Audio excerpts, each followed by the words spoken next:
I woke up at 2:46 a.m. to the sound of my roommate crying in the kitchen. The problem? I don't have a roommate. I live alone.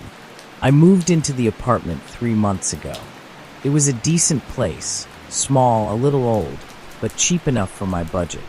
The landlord barely looked me in the eye when I signed the lease. All he said was, "Don't go knocking on doors that don't belong to you." I laughed it off at the time, thinking he was just being weird. The first couple of weeks, everything was fine. I unpacked, decorated, and fell into a routine. Work, sleep, repeat. It felt like the quiet kind of life I'd been needing. Then, small things started happening, barely noticeable at first. A mug moved from the counter to the sink overnight. The bathroom mirror fogged up like someone had taken a shower, though I hadn't. The bedroom door creaked in the middle of the night. I blamed it all on the building being old. Pipes, drafts, my imagination. But then came the crying. The first time I heard it, I thought a neighbor was upset. It was faint, muffled, and it seemed to be coming from the kitchen. I pressed my ear to the wall, but the sound wasn't coming from next door. It was inside my apartment. The crying became a routine, always between 2:30 and 3 a.m., always from the kitchen, and it always sounded the same, broken, childlike, desperate. One night, I finally worked up the nerve to go check. I crept down the hallway, every step heavy and slow. The light was off, but I could hear it clearly. Someone was sobbing in the dark. "Hello," I whispered. The crying stopped. The silence hit harder than the sound. I flicked on the light. Nothing. The kitchen was empty. That's when I saw it, scratched into the wood of the cabinet door, in jagged, uneven letters. "Don't listen." After that, things escalated fast. Doors would slam shut on their own. The lights would flicker, buzzing angrily before going dark.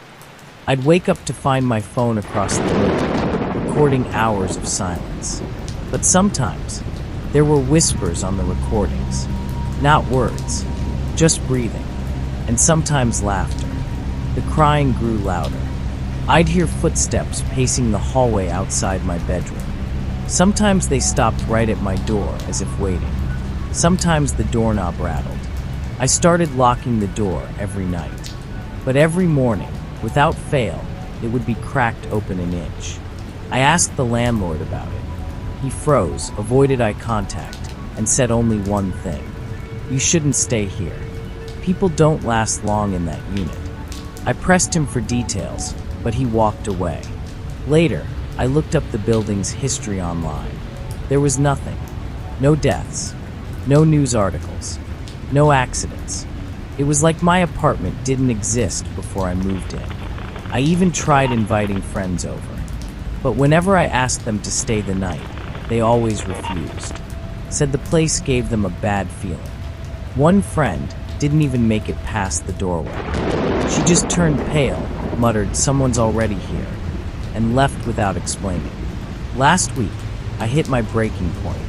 I set up a camera in the kitchen. I wanted proof. I wanted to see what was happening while I slept. That night, the crying started right on schedule.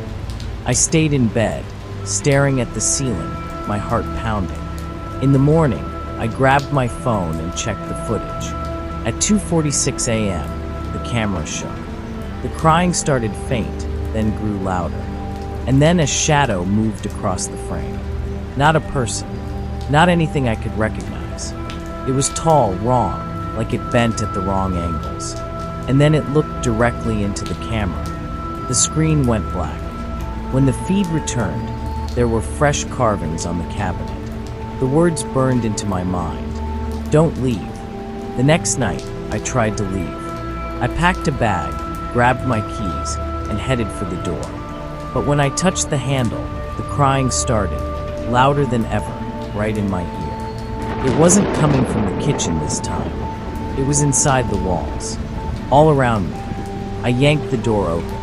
For one moment, I thought I was free. But the hallway outside wasn't the hallway I knew. It stretched on endlessly, doors repeating themselves like a loop. Every step I took, the crying followed. Every door I opened, it was just my apartment again. I was trapped. Tonight, I'm writing this from the kitchen table. The crying hasn't stopped. It doesn't even wait for midnight anymore. It's constant now, laughter, sobbing, whispers, footsteps. I can't tell where one ends and another begins. I don't know how long I've been here. I don't know if the world outside this apartment even exists anymore. But I know one thing for certain. I'm not the first to live here, and I won't be the last. There's a new message carved into the cabinet. The wood is splintered fresh, jagged like nails tore through it. It says, "You're the roommate now.